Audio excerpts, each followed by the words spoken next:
DCFAYGOGUY, your January 15th review is ready. DCFAYGOGUY, your January 15th review is ready.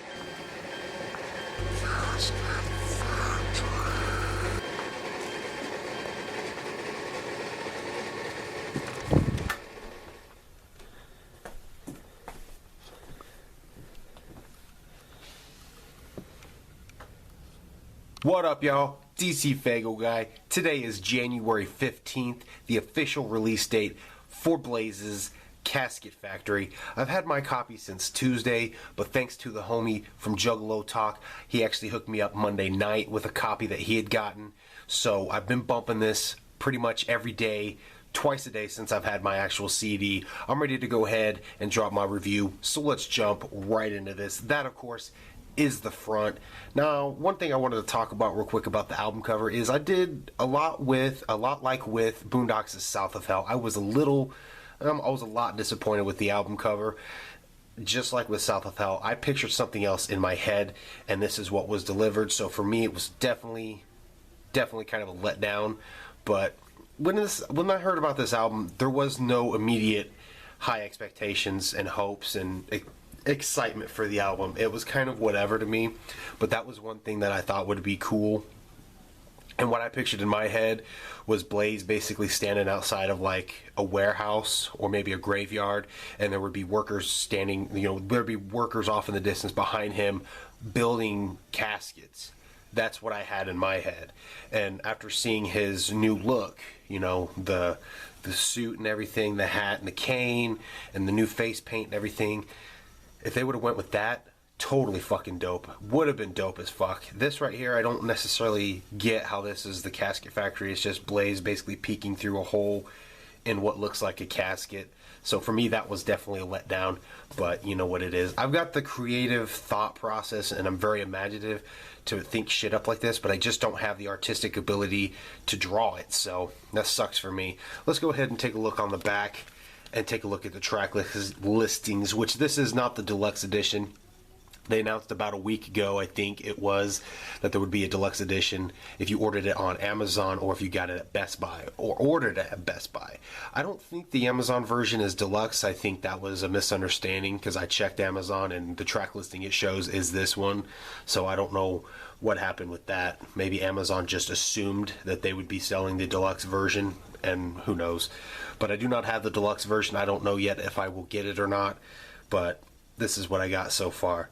Let's go ahead and take a look at the tracks, which is The Funeral, Two Middle Fingers, Ghost, Call Now, The Way You Look Before You Die, Ratchet, Eternal, They Call That Gangsta, Worm Food, Who You Looking For, Unbreakable, Electric Witch, Necromancy, and I Will Bury You.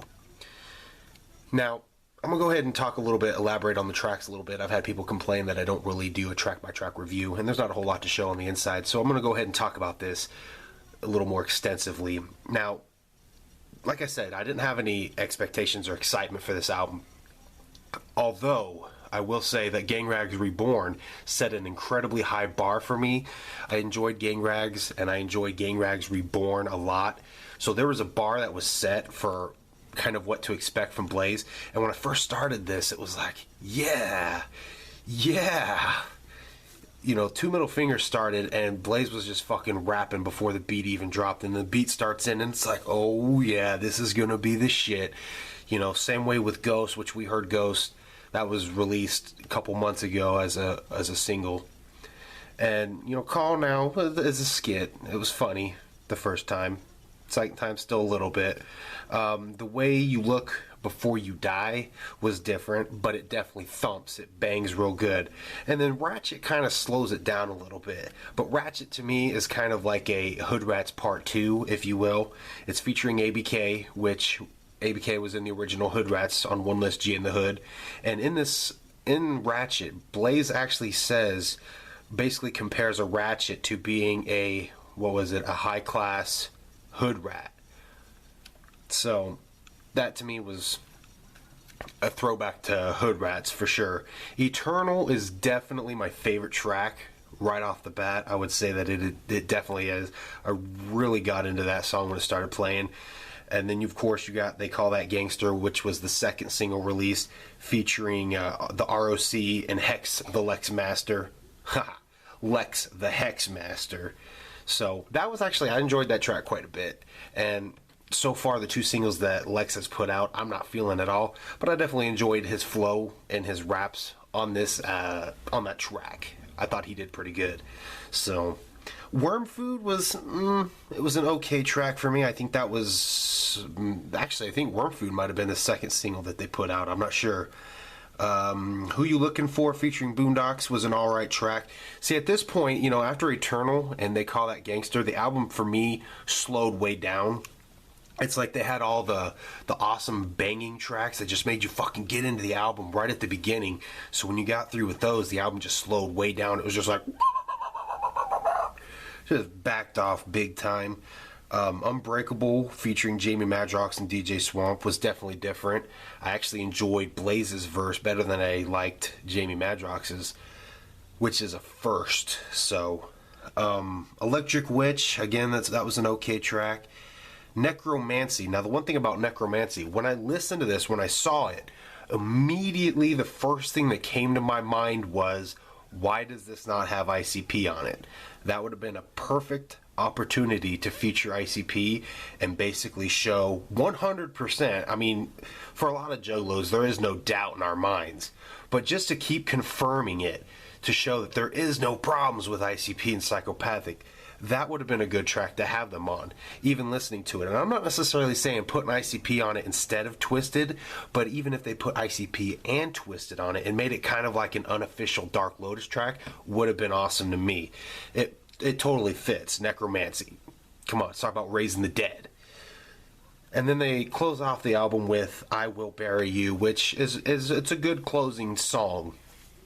It definitely is. You know, it has the chorus repeating quite a bit at the end, and it eventually goes out to Blaze giving an outro, more or less, and then it leaves off with like a beeping tone that eventually fades out. So definitely this album, because of Gang Rags Reborn setting such a high bar, this definitely isn't my favorite. I would place it right now. I would put One Less G in the Hood still as my favorite Blaze album. I would put Gang Rags and Gang Rags Reborn basically tied for second place. And this would probably be my third favorite Blaze album. And that's just because it's new right now. I don't know what it'll be in a year's time after I've had more time to listen to it. But right now, I mean, Two Middle Fingers, Ghost, The Way You Look Before You Die, They Call That Gangster, and Eternal. Those are all banging tracks, and they're all right at the beginning. And then that's pretty much when, honestly, listening to those tracks, it puts me in the mood to listen to Gang Rags Reborn, because Gang Rags Reborn was a banging album for me. So that was definitely, that's how I feel about that. So let's go ahead and take a look on the inside. That, of course, is the CD. That's pretty awesome. Yeah, it just says Blaze in the back with some caskets around. It says right there, I can hear the cries and screams, whole cemetery full of broken dreams. And I'm not even going to pretend to know what track that's off of right now. And of course, they did come with a Magic Ninja sticker, which I'm just keeping in mind with my CD, because I'm not ready to rep this yet. Because to me, Twisted and Blaze and even ROC, they are Hatchet products. So by repping a Hatchet Man, I am repping them. And what you got on this is actually, it's not even a book, it's a poster. Which we'll go ahead and open it up and try to show you guys. Maybe zoom this out a little bit. How about that? Come on, fucker. There you go. But on the one side, up here in the corner, is all your credits and everything for the tracks. And it's got some different song lyrics on here. And then right here, one thing I wanted to point out is it is signed, and they did sign the actual poster. But basically, it's a poster. There you go. There you got Blaze. See, and having something like this with like a scene of a factory or something, or warehouse, anything like that, somebody building caskets behind Blaze, that would have been the best album cover they could have come up with, to me. Definitely exploit that new look right there. And they didn't. So think that's how it was folded up. All in all, I would rate this album a solid 3.5 out of 5. And that's just because the tracks that I do love right now are what's giving it that high rating.